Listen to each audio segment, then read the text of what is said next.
Dans cette vidéo, j'ai le grand plaisir de t'expliquer un peu mieux le contenu de nos accompagnements, l'effet qu'il va avoir et surtout pour qui et pour quels besoins cela correspond.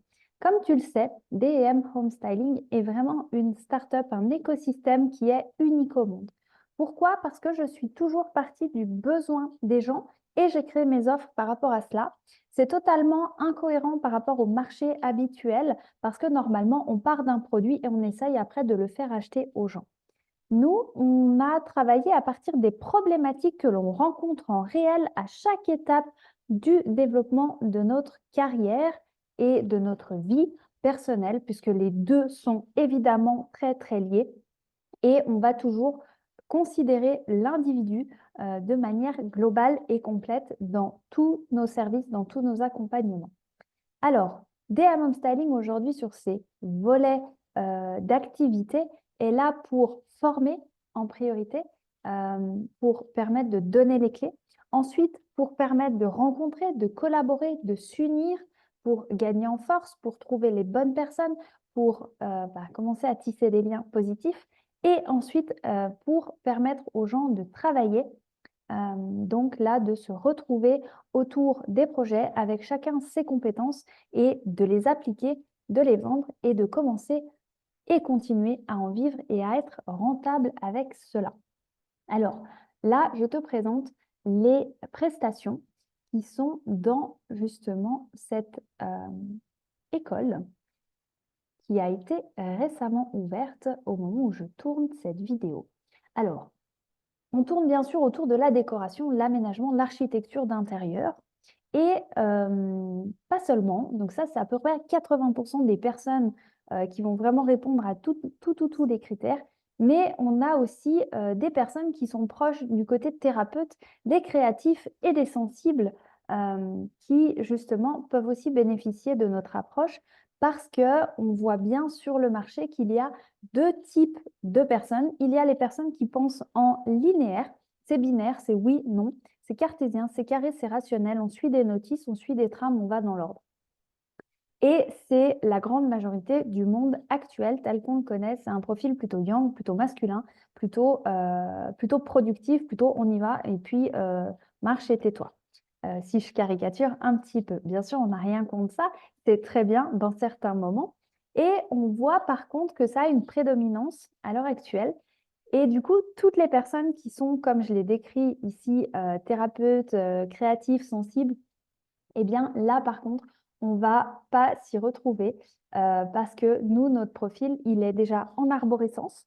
Donc, on a toujours une vision globale. On a du mal à prioriser parce qu'on voit toujours tout. Donc, on est beaucoup moins linéaire.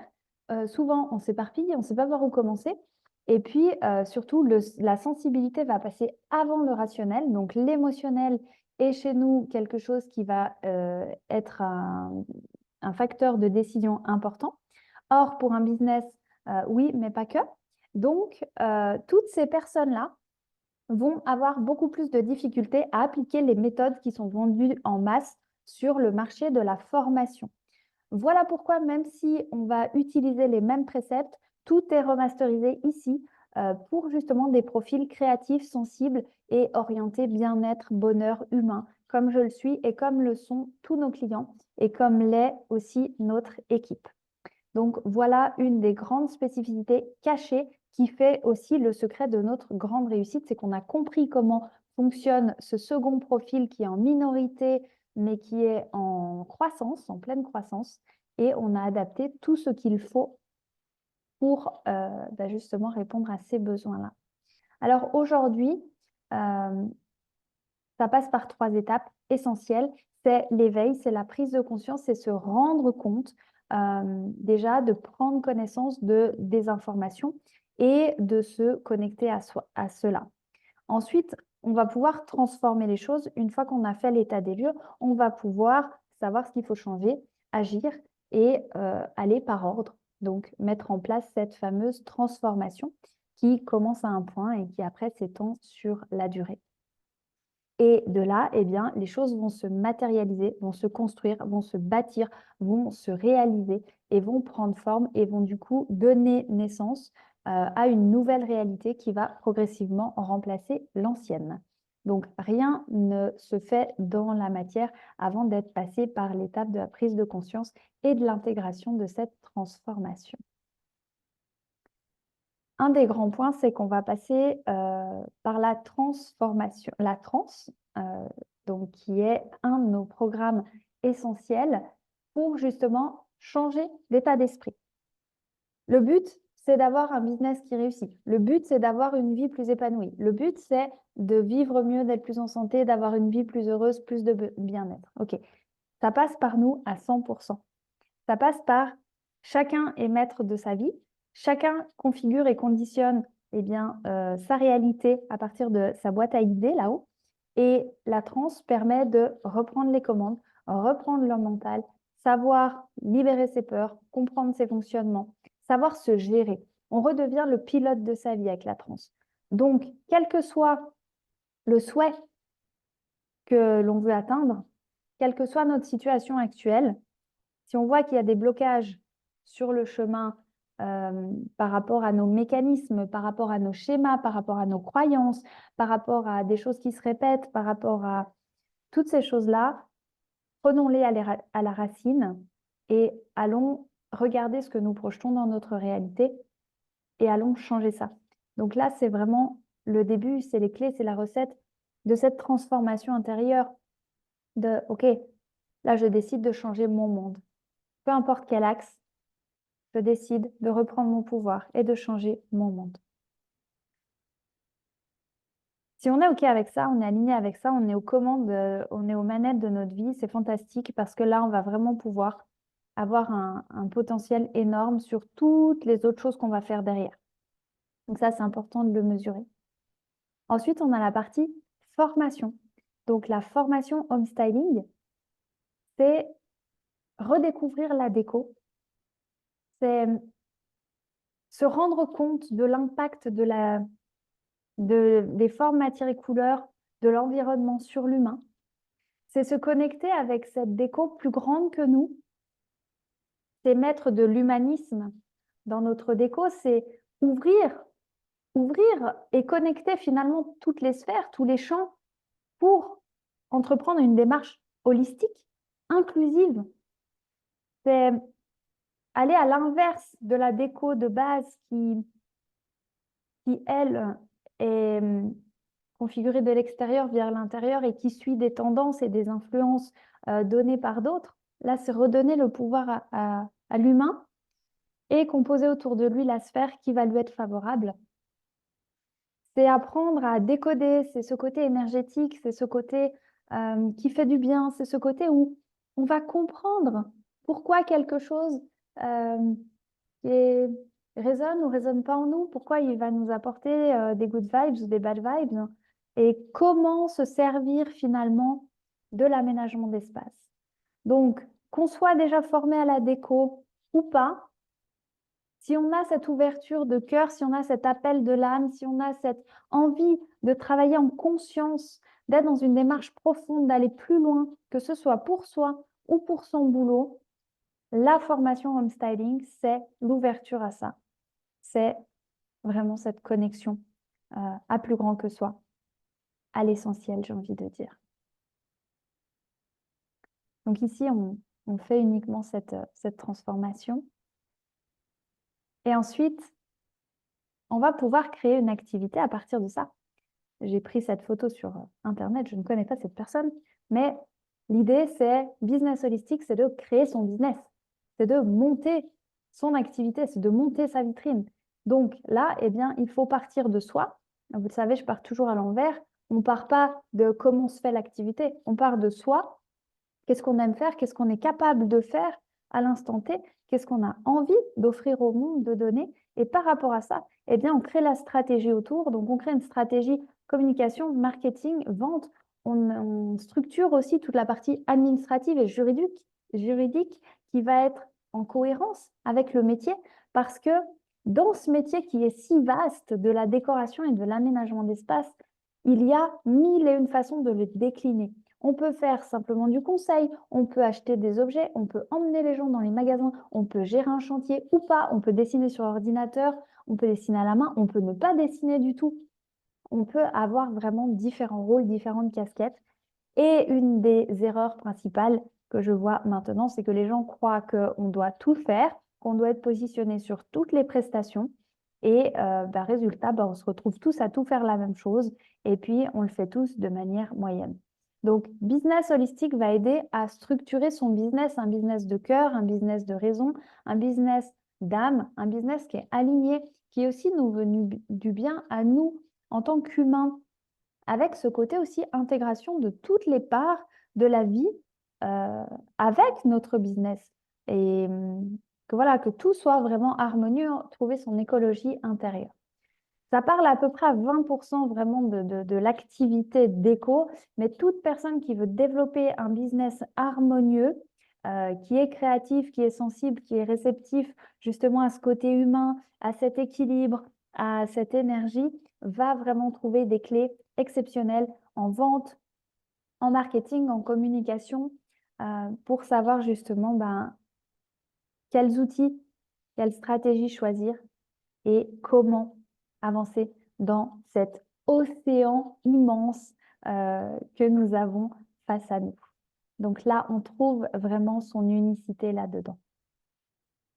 Une fois qu'on sait un petit peu où on veut aller avec son business, eh bien là, on va aller sur DecoPro. On reçoit les outils, on obtient l'essence des meilleures méthodes qu'on a appliquées jusque-là, donc 15 ans d'expérience à ce jour, de tests, d'amélioration, d'upgrade. Donc, on déverrouille, on ouvre notre boîte à outils où on a des notices, des templates, des procédures, on a tout ce qu'il faut pour commencer. Et là, on va apprendre à les manier, ces outils, par rapport à ce qu'on aura déterminé dans Business Holistique, c'est-à-dire s'il y a des choses qui ne font pas partie de notre stratégie de développement, eh bien sûr, on va mettre le focus sur les autres qui sont beaucoup plus vibrantes et importantes pour nous. Donc là, c'est vraiment la découverte de comment vous allez pouvoir appliquer le métier de déco, la conception d'espace. On va apprendre à faire une planche, à faire un plan, à faire une 3D. On va apprendre aussi à présenter nos projets aux clients pour rendre cela professionnel. Donc, vous l'avez compris, la partie formation, elle peut être que pour soi. Elle est surtout sur cette redécouverte de ce qu'est la déco. Et là, on est beaucoup plus dans le concret. On est beaucoup plus sur la partie où on fait les choses, on fait de la déco. Ici, on fait de la déco. Il y a donc un stage également, ça c'est le pompon. Beaucoup de personnes cherchent et demandent un stage et n'en trouvent pas. Nous avons dans cette formation un stage intégré de prise en main des outils avec une coach qui accompagne à toutes les étapes et puis qui donne un feedback avec les vrais clients, les vrais retours et quelque chose de tangible et de concret. Voilà, donc c'est idéal ici pour se faire la main. Et bien sûr, quand on a fait un super dossier, un super projet, on a su le présenter au client. Next step, c'est la réalisation. Bien sûr, il va falloir que les choses bougent dans la matière. On va aller justement mettre en mouvement ces éléments. Et là, pareil, une nouvelle question. Comment on fait? Comment on s'y prend? Par où je commence? Et voilà. Donc là, c'est que nos idées, notre créativité soient totalement tangibles et viennent prendre forme dans la matière. Gérer un chantier, ça ne s'improvise pas. On va échanger avec des intervenants qui, bien souvent, n'ont pas le même point de vue que nous, ne sont pas dans la même sensibilité émotionnelle, sont beaucoup plus proches de la réalisation, beaucoup plus dans la matière. Et donc, nous devons trouver une harmonie pour, ensemble, aboutir à ce projet.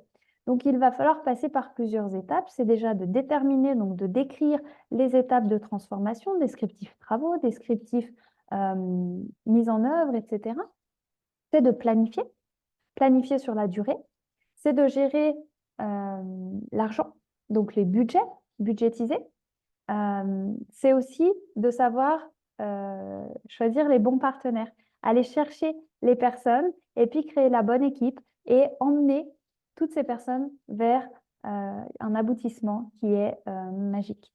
Donc, quelle que soit notre position, qu'on soit maître d'œuvre ou qu'on soit simplement conseiller de projet, C'est important, c'est très, très important de comprendre et de connaître cette part parce que les meilleures idées, si elles ne sont pas applicables sur le chantier, si elles sont totalement hors budget, si elles ne sont pas réalistes dans le temps, si techniquement, voilà, il y a des choses qui coincent, eh bien, c'est du travail qui ne pourra pas aboutir et c'est un gros préjudice pour la carrière. Donc ça, c'est vraiment la partie opérationnelle, terrain, chantier, comment on gère les ressources, comment on fait en sorte que ça marche et que ça devienne réel. Avant, on avait fait un joli dossier, c'est bien, c'est des belles images sur notre ordinateur, c'est des belles idées dans nos têtes, on fait vibrer le client. Et bien après, il va falloir se retrousser les manches et concrétiser tout ça. Donc ça, c'est les étapes qu'on va passer pour partir de zéro et aller monter un business. À chaque étape, on peut avoir une idée de ce qu'on doit faire. Et après, sur la réalité, il va falloir trouver les bonnes clés pour soi. Donc, c'est important de se connecter avec sa propre philosophie, sa propre essence. Et aussi d'avoir la structure derrière pour se poser les bonnes questions, pour mettre les bonnes choses en place, pour se sécuriser, pour être plus serein. Donc là, avec la partie business holistique, on va vraiment sécuriser tout ça. On va cadrer, on va définir des prestations. Et ensuite, bah, c'est OK. Maintenant que j'ai monté ma structure au quotidien, comment je bosse? Déco pro, comment je fais, comment je gère mon temps, comment je fais les projets, comment je mets bout à bout les choses, comment je gère la relation client, comment je l'emmène, comment je gère les difficultés. Et puis, une fois que tout ça est bien validé, on ne va pas s'arrêter là. Parce que tant que le client ne vit pas dans sa nouvelle réalité, il manque une étape. Donc, savoir appréhender toute cette partie terrain, cette partie chantier est ultra importante. On peut s'arrêter là. Et on peut aussi se dire que l'apprentissage est que le début et que la pratique est vraiment finalement le premier pas dans ce business. Donc voilà pourquoi l'Académie du Flow est là. Pour qu'une fois qu'on a mis en place toutes les bases, eh bien, on passe à l'action ensemble et on rend les choses réelles ensemble. Et donc là, on va pouvoir collaborer, on va pouvoir unir nos forces, on va pouvoir se former en permanence, grandir en permanence. On va tisser des liens de confiance forts. Donc, on sera indépendant et jamais seul. On aura toujours le soutien d'une équipe, on pourra demander des référents, on pourra sous-traiter une partie, on pourra rencontrer des partenaires qui vont être là pour la réalisation. Et là, ça, c'est quelque chose qui manque cruellement sur le marché, puisque aujourd'hui, les gens, ils sont formés et après, débrouillez-vous. Alors, ils vont faire une formation pour les entreprises qui ne sont pas forcément adaptées à la déco, ou des fois, mais est-ce que c'est adapté à la déco humaniste? Ça n'existe pas. Et ensuite, ils vont devoir tout se débrouiller tout seuls. Ici, ce n'est pas le cas. Ici, on arrive dans une famille de la déco du bonheur qui partagent les mêmes idéaux, qui vibrent sur les mêmes fréquences, qui connectent avec les mêmes sensations, les mêmes gens, les mêmes expériences. Et on va s'entraider, se soutenir, s'encourager. On va grandir ensemble.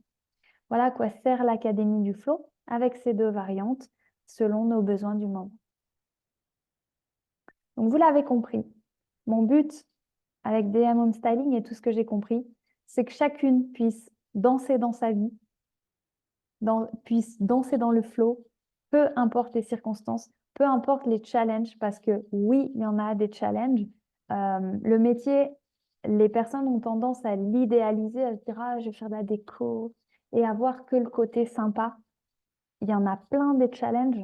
Il y a le côté technique qui nous challenge, il y a le côté humain, les relations humaines, comment on gère les émotions des gens, comment on gère tout ça. C'est un énorme challenge. Et puis, finalement, le reste, c'est presque le plus facile. Et le côté entrepreneurial est aussi un vrai challenge. Donc, vous voyez que ce qu'on aime le plus, la créativité, ça représente qu'une toute petite part de l'activité une fois qu'elle est lancée. Et se réconcilier, s'harmoniser avec les autres parts en y faisant face et en les accueillant et en les mettant au bon endroit pour nous, c'est le gage de la réussite d'un beau business de déco humaniste. Bien sûr, les besoins évoluent, les gens ont besoin de se former, de se perfectionner, de s'enrichir en permanence. Donc, le catalogue de formation va aussi avoir des options euh, selon la demande, selon le marché, selon les intervenants qui arrivent. On va pouvoir proposer justement après des petites choses différentes en plus qui seront spécifiques. Là, on a le cursus de base, le plus important, le plus fondamental qui répond à la grande majorité des besoins.